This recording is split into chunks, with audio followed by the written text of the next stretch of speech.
Life is sweet. Let it sweep you off your feet. Hi, it's Allie and Find Your Joy.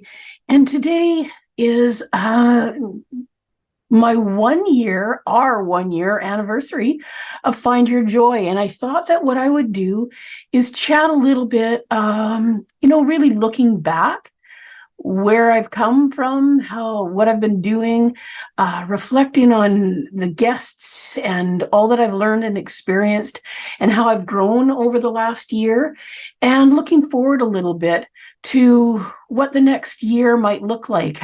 What am I going to do? What's Find Your Joy going to be about? What are we going to accomplish together? I guess really, I'd love to hear about anything that you as a listener.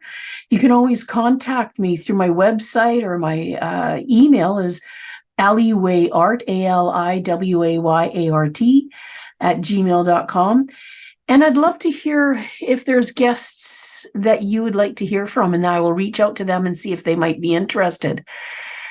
I think what I thought I'd start with is kind of the whole concept of Find Your Joy and why I even started it. And kind of, it's interesting. It's sometimes, I don't know if for you, but for me, I think I start something for a certain reason, and then it starts to blossom into something else. And I tend to find out lots about myself and why I do what I do and what I think about what I do, and if there's any value in it. So let's start there. I think I've mentioned before that before I started this podcast, what I'd been doing after my accident, and as I was healing and trying to figure out what am I going to do with the rest of my life, because I just thought, I'm 64 now, and I was, 55 at my accident, and I was, spent the first few years just really healing, walking and talking and figuring all that stuff out again. But then once I got to the point where I could function enough to do things for about an hour or so, and that's kind of what you see now. I function pretty well to do things for a limited amount of time, and then the wheels come off the bus. So that's not so much about what I can't do, because we all have things we can't do. What I needed to figure out is, okay, then what can I do? I've got this amount of time daily that I'm really able to do things with and to be quite productive. As long as I am mindful about my energy levels and the time. And so what am I going to do? Because I wasn't willing to just sit back and not do anything. I didn't want to just sit around and be aware of the pain and the things that come with anyone who has either an injury or some kind of autoimmune. Like, there's so many people that live the way I do. I'm certainly not the only person with a brain injury. When I think of all the people, maybe the people listening right now, there's fibromyalgia, there's lupus. The list is endless of things that people have, mental health issues.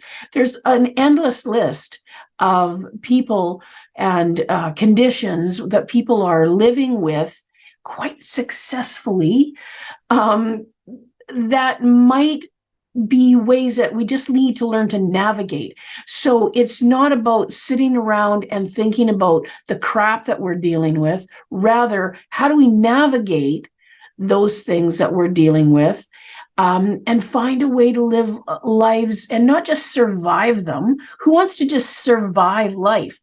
I don't want to just survive. I want to thrive. I want to be happy. I want to be joyful. I want to find ways that I can add to the world, right? I want to put a mark on the world that's positive and healing and inspiring for myself, for my family, for those around me, for the listeners, for anybody. So that's kind of where it started.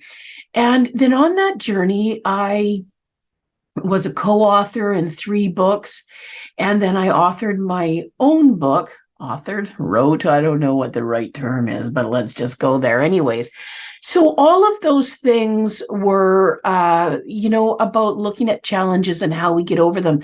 And those are awesome things, and people need to hear about that and like to hear about that.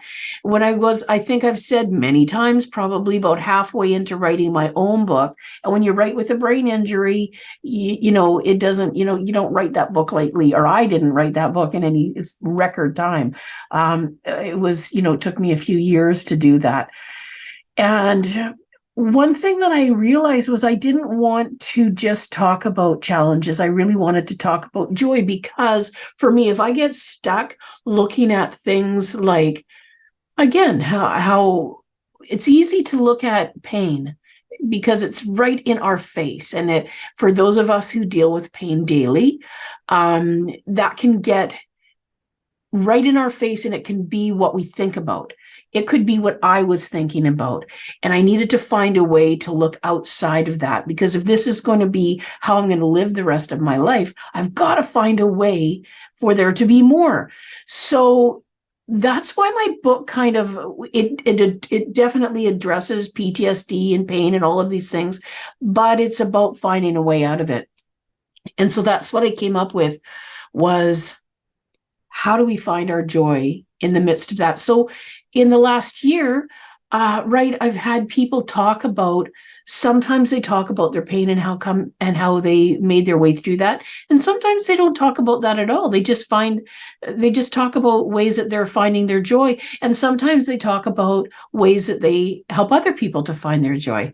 And sometimes they just talk about things that, fill their hearts, and ways that they've learned to create, and it's just a multitude of things. And that's what I wanted to focus on. And that's the kind of stories that I wanted to share, because I think it's really important. And the other part for me that I was thinking about today, or I guess actually, in the last few weeks, I've been really thinking about, do I want to change what I'm doing? Do I want to, there's so much crap going on in the world, and there's people who address it on their podcasts, and they do an excellent job of it. And I thought about, did I want to start to talk about whatever, current events, the state of what's happening around the world, and address the pain that people are feeling. And here's what I came up with for that. My focus is going to stay on joy and how we find it. There are people that are much better qualified, and are much more able to present really clear ideas. And for me, I'm always interested in opposing. Is that the word I want to use? I love critical thinking. I love when people don't just tell me about their opinion, but they tell me what they think and why they think it, and the ways they came to that, and other ideas that might be very different from theirs, but how they actually considered those ideas. I love that kind of thing. I love when we think beyond just what's in my own mind. I love that. Some of the people that I follow have ideas very different than mine, but I love how they present what they think. I love how they came to what they think. I think, wow, that it's interesting. And sometimes I'll be listening to someone who has a very different idea than I have, or a belief or opinion, and I'll talk about that in a minute. And I find new things. They change my mind about some things. I love it when someone gives me an idea that's completely contrary to what I think, and then I need to explore that. I think, okay, well, that makes sense. Especially someone who is articulate and kind. Kind matters to me. That someone doesn't say, well, this is what I believe and everyone else is an idiot. They really lose me quickly. Words like people are asleep, or they're sheep, or they're just not thinking about things because someone has a different idea than they do. And someone who presents an idea and presents what they believe to be their facts, and then says things like, well, anybody who doesn't see this, they don't care. Like it's just, it doesn't make sense. There's too many incredibly intelligent, articulate, well-educated, or well-studied and versed in certain things that have opposing ideas. So I think it's, well, quite frankly, rather arrogant to say anyone who can't understand this as I'm presenting it or as someone has presented it is just completely, they're asleep or they're whatever. And I'm talking about everything. That could be spirituality or religion or atheism, or that could be pandemics and lockdowns and taking, shots or not taking shots, or how we raise children, or what we believe in around training animals. Like, I don't care. Like, I really don't care about what the thing is that a person is so strongly believing in. If we can't come to a place, oh wait, there is some things like abusive things. I kind of draw a line there. But even that, I suppose someone could have a very different idea than I do about what's abuse. And I'd talk to them about it, right? I would be willing to chat about that. So here's the deal about why I just went off on that little bit of a rant, or maybe a long bit of a rant. I don't know. I can't see a timer. Anyways, is that for me, and especially with my new brain, as I call it, I'm not always going to be great at rebuttal or remembering statistics or where I got the information from. And I think that if people are going to lead the way in conversations about such things, that it's going to be good for them to be able to actually remember where they got that information and why they got that information and who they got the information from and what the study is about. All those types of things. I think those are going to be important attributes for a person who's going to bring those forward. So that's another thing about why I'm not so interested in being the people leading the way in such things. I remember a while back, my son asked me about something and he said something about my opinion. Well, wondered about my opinion or said something about having an opinion. And I said, right, you know what, really? I don't have strong opinions in a lot of things. I have hopes, I have ideas. For me to have an actual opinion in something, that suggests to me that I've done a lot of research and I believe that what I believe is true, and I'm a little bit maybe unshakable in that. And I don't tend to be a person that has that in a lot of areas. I have it in some, for sure. But there are many things that I more hold a hope for. And I guess I'll leave it there for right now. And so I decided that I'm going to continue on the madness of finding joy and inviting people who have found either some success in finding their joy, or they're still on their quest. They're still trying to figure it out. Like, we're really all still on a quest, right? Like, do any of us have every day we have is just joyful, happy, clappy, clappy, woo, life is just great all the time? Like, it's not, right? It's not, but we look for, hopefully, and we find ways to bring some happiness and joy to our life and to the lives of others. And so I think that's where I'm going to stay. Like, I look back and I think of the amazing people who have shared their time and their experience and their expertise over the past year with us. And I just feel really blessed and honored that they would do that, and be so vulnerable. Like, I've had people be on here and just, share their stories and be willing to, just be so courageous. I think coming on and just telling your stuff, and being willing to be that open and that honest with people, I think I respect that and I appreciate that when people are willing to do that. So I think that's where I'm going to continue this year. I think that what I'll do is continue to find stories and to find people who are willing to share their stories.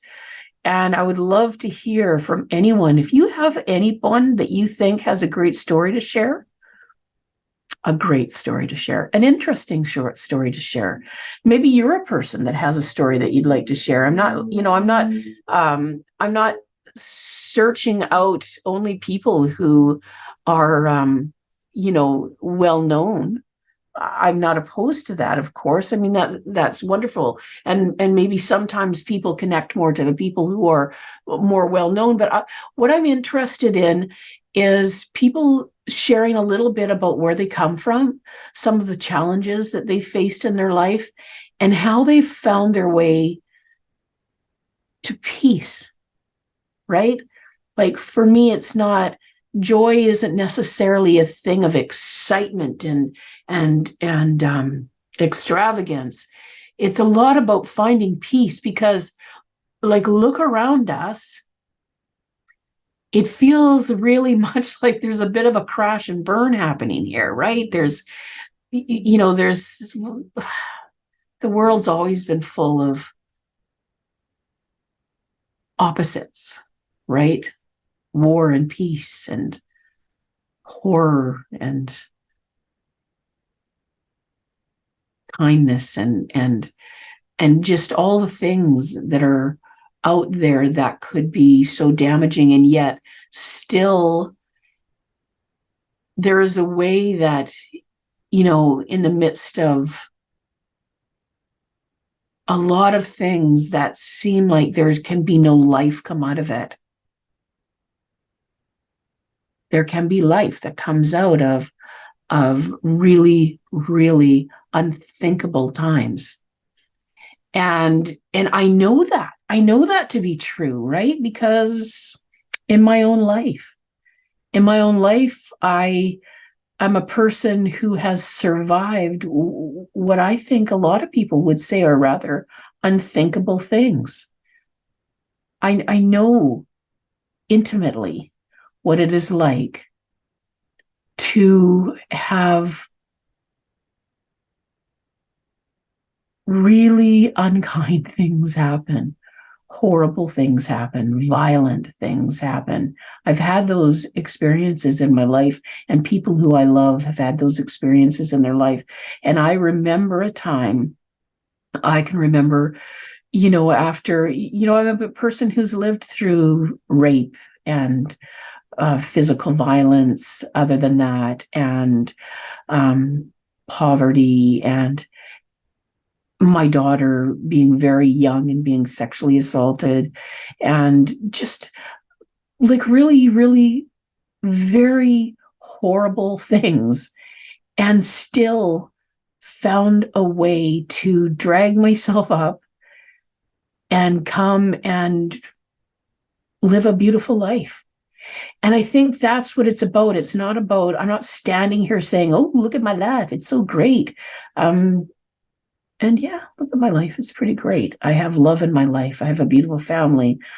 I have my Sammy girl, my dog. I have a lot of things going on. And I guess what I want to make sure is that people understand is what this is all about. For me, anyways, my hope is that maybe you're at a place where I was some years ago, and it feels like there is absolutely no hope. I understand that feeling. I understand it so well. And I understand feeling like there is no way that this is ever going to get any better. I understand contemplating ending my life. I understand being afraid, terrified, curled in a ball, afraid to leave my house, afraid to wake up, afraid to go to sleep, afraid. And I mean beyond anxiety, because I've dealt with anxiety. And I think too that we need to change the word anxiety shouldn't it be more like when people say, oh, did you have a panic attack? No, I had a terror attack. I had something come over me and it seemed to take complete control of my body and my mind and everything about me. And the world seemed different when I looked around. It looked like I was in some kind of a poorly filmed movie all of a sudden. And I didn't know if I could take a breath. And I couldn't stop breathing fastly. Just my heart was racing out of control. And I understand how that stuff works. And I understand how hard it is. And I understand that it feels like it's never going to go away. But I promise you it will. There are little steps that we take along the way. We reach out. We reach out. We find a good counselor. We have a good friend. Go on YouTube. Man, go on YouTube and find some places where there's breathing exercises and find ways just to get the craziness that happens in our body when anxiety's taking over, right? We learn about it. That's the stuff that really helped me was just science, the science of what's going on in our bodies when we're afraid, when we're feeling terror, right?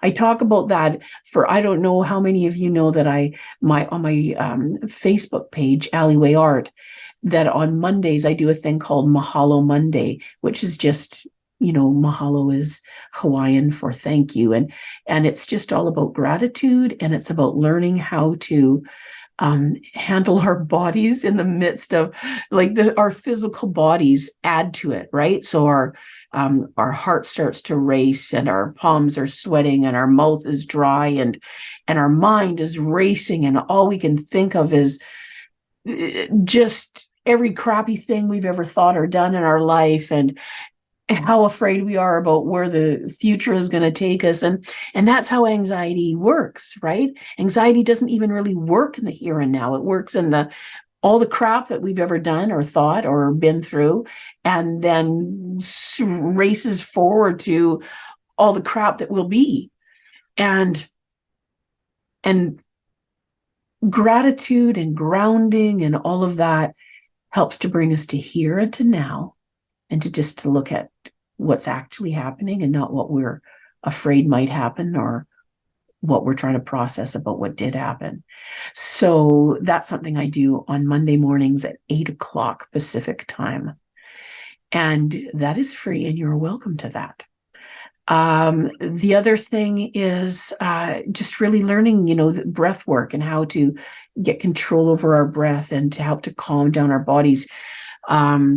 So a quick little thing on that, right? Gratitude, thinking on 3 things that we're grateful for in the morning as we wake up, before we do anything else, before we grab our phone, before we do anything, quickly, 3 things that I'm grateful for: my dog, my house, my bed, whatever. And then as we go to sleep at night, those that we think on 3 things that we're grateful for, and let that be the thing that cushions our sleep. And I do different meditations and breathing exercises. Because our autonomic nervous system, right? We have our sympathetic nervous system and our parasympathetic. And our sympathetic nervous system is the thing that is wonderful, and it's what keeps us alive. It's what, if you're in the jungle and a tiger's coming, it's the thing that can make you, oh my gosh, and run faster and run harder and climb that tree or do whatever you need to do to get to safety. It's the thing that helps us to go quickly when our kids almost go out into the street and grab them. It's the thing that, that you hear of parents lifting a burning car or something off, saving somebody. It's the thing that rushes in and says, you are in danger. You must act now. That's our sympathetic nervous system. Keeps us alive. It's a good thing.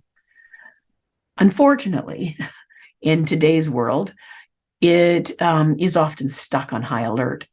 And that's how it works. And that's where anxieties and all these other things come from, right? It increases our cortisol levels in our bodies, and it can create actual disease in us, like real life diseases. And so what we need to do is have our parasympathetic nervous system come and calm that down. And that comes by ways of deep breathing, going for walks. There's a lot of ways that we can work on that and help that to stay calm. So I thought I would just throw that in as I don't know if that's a sidebar. I don't know what that is, but anyways, I thought I would just mention that, because if you didn't know that that's some of the stuff that I do, that's I thought, well, I would share that with you. And yeah, because if we're going to find our way to joy, for me, I needed to find a way to not be curled in a ball anymore, like literally. After when my daughter was very, very young, and I have her permission to talk about this, so to be clear, and she was like 4 and was rather horribly sexually abused by a daycare worker when I was a single mom working. And there was lots involved with that. And she's doing really well, by the way. And she's a thriving, wonderful human being. So being a person myself that came from a lot of sexual abuse and sexual trauma, I didn't handle that well. I mean, I handled it well for her. I have to say that. I kind of knew. I just immediately went into the mode of anything I would have wanted to hear if anyone had come alongside me and walked it out when I was little, and helped me through that, through the things that I kept secret. I was blessed that somehow that's what kicked in for me. And I'm really grateful for that I basically spoke words to her that I would have wanted spoken to me. We got a lot of help through that. However, one of the things that happened to me was I completely lost it. I became overwhelmed with anxiety, and I became very sick physically, and a lot of things like that happened for me, and I just didn't really know quite how to handle it. And in that journey, I got help, and I got lots of counseling. And I started to heal. And a thing that was the most horrible thing ended up being the thing that actually saved our lives, saved my life for sure, and helped me to heal and become a better person and a better mom. And so this horrible thing that happened ended up bringing a lot of healing to our family. So I'm grateful for that. And I guess why I'm talking about that is because I just want you to know, if you didn't know my story, you know what, I have a brain injury. So I won't even remember this, probably not most of it, in like a half an hour. So if I repeat myself, do forgive me. If you've reached out to contact me, I wanted to say this. I think I've said it before, but if you have ever reached out to contact me and I did not get back to you, or I did not respond, or I did not comment, I promise you, I didn't see it. So if you've ever wanted to talk to me or reach out to me about anything that's happened here, Facebook, Alleyway Art on Facebook is a great way to get a hold of me. Alternatively, alleywayart@gmail.com. I'm not very good at tech stuff, so I don't really know how to find comments and things. Like, I find messages and comments from people like literally months later, and I felt awful about that.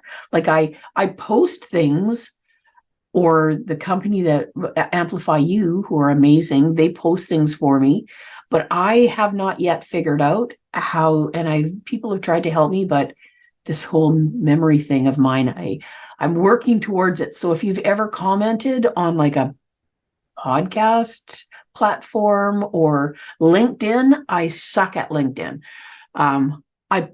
Things are posted there for me, but me actually getting there and finding it is a rarity.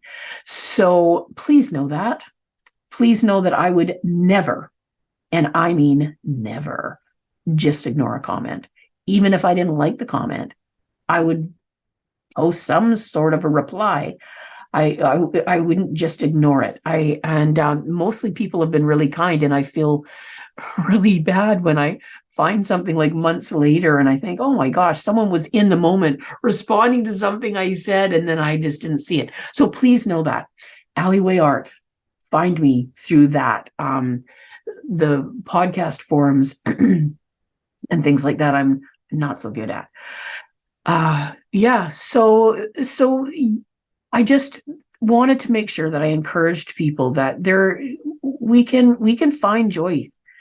We can find healing and wholeness. Life can be great wherever we're at. Walking through grieving and losing people that we love.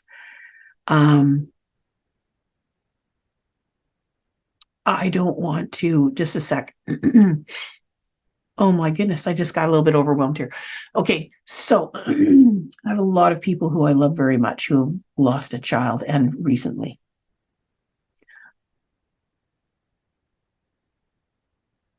I am not for a moment going to say, just go and find your joy.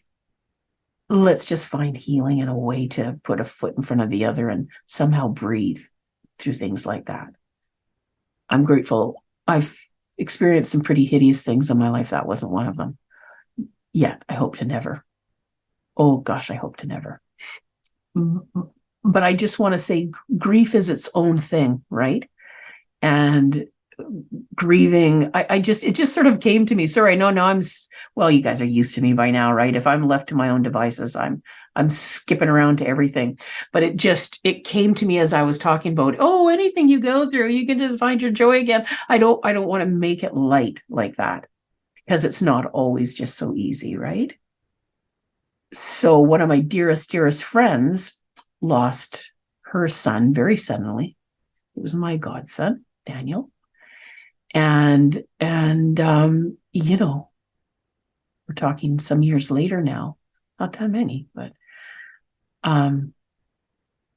it's still a daily struggle. And she works to just find moments where she can breathe.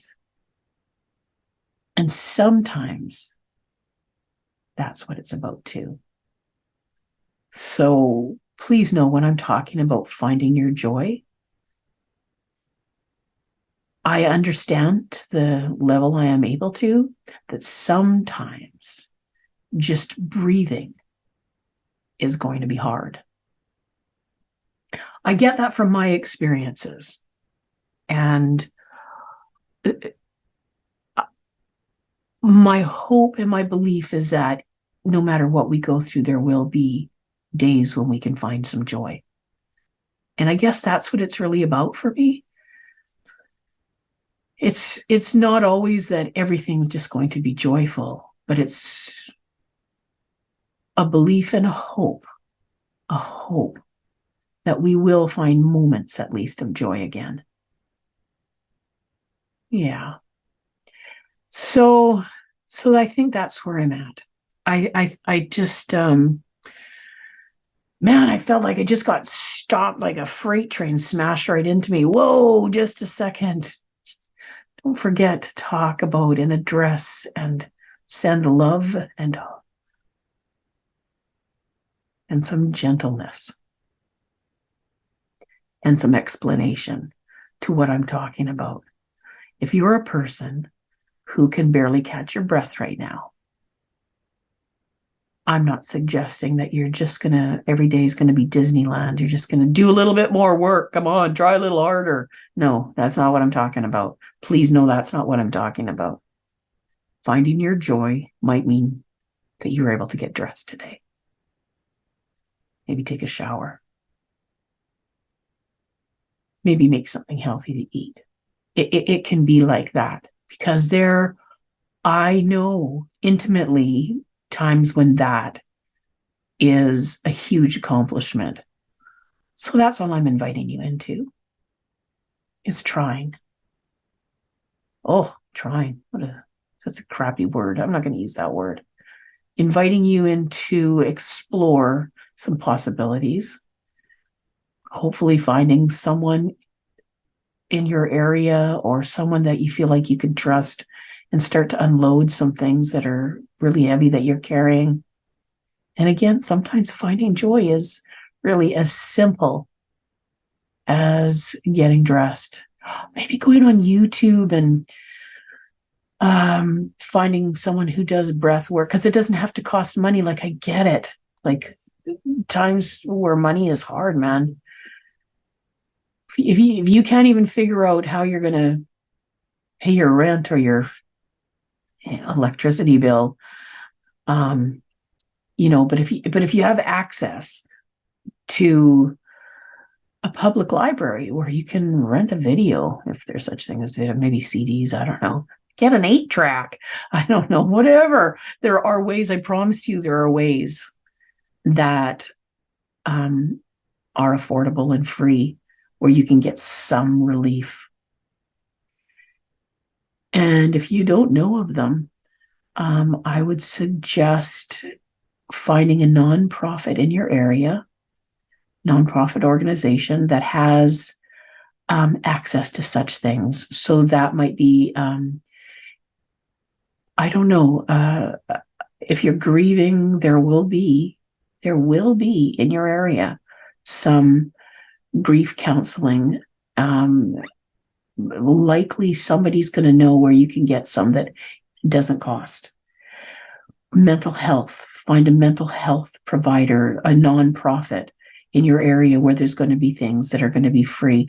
I'm not assuming that the whole world doesn't have money. I'm just really not assuming that anyone does, because I know what it's like to be really messed up and not have access to things because of finances, and then went on to have a career helping other people. Before my accident, that's what I did as a disability case manager, helping people find access to helps. Many of those people didn't have money. And so I'm in British Columbia, I'm in Victoria. So in Canada, there's many, I don't know where you are. I have people that contact me. I'm surprised and delighted. I have people from Australia and New Zealand and different states in America, and people contacting me from all over. I'm like, wow, that's awesome. Hi, guys. So shout out, hi from wherever you're listening. But there's going to be, in most places, anyways, I'm going to say that in most places, you'll be able to find a nonprofit. If you can't, send me an email and I'll look into it for you. I can't promise exactly what I can do, but I'll give a shout out and ask if any of our listeners know of anybody in the area. I'll do that for sure. Yeah. So this year going forward, I'm still not going to be addressing the large issues which face our society today. I'll leave that to some way smarter guys and gals. Well, just some people who are very focused and committed to that, and I appreciate them. But for us here, I'm going to continue to focus on finding joy and inviting other people who that's their thing, or that's at least part of their thing, and invite them to do that. And so for now, this is our 52nd episode. So 1 year, woot woot, happy birthday, happy anniversary. I'm excited, and for those of you who've been sticking around and listening and joining in, thank you. For every person who's been a guest, oh my gosh, thank you so much. And for those yet to come, I'm excited to where this next year is going to take us. Hopefully I'll get better at interviewing people. I'm learning along the way. Thanks for being patient with me. I know I've watched back some episodes and I'm like, oh my gosh, right in the middle of a sentence, I forget what I'm talking about. So that's just life with a brain injury, but we're just going to keep doing it, baby. So thanks so much for this amazing first year. Thanks for joining me. Thanks for allowing me to learn and to grow. And I really, really do hope that there's been in this all that there's been information that's been helpful for you, that the listeners have connected with me and with my guests, and yeah, that there's been some hope and healing and inspiration, because I know there's been lots for me. So for now, this is Allie. Thanks for listening, and find your joy. Thanks so much for joining me today. If you found a piece of your joy in this episode, I would love to hear about what came up for you so that we can continue to grow the impact of this show. Thanks again. See you soon. And remember, find your joy.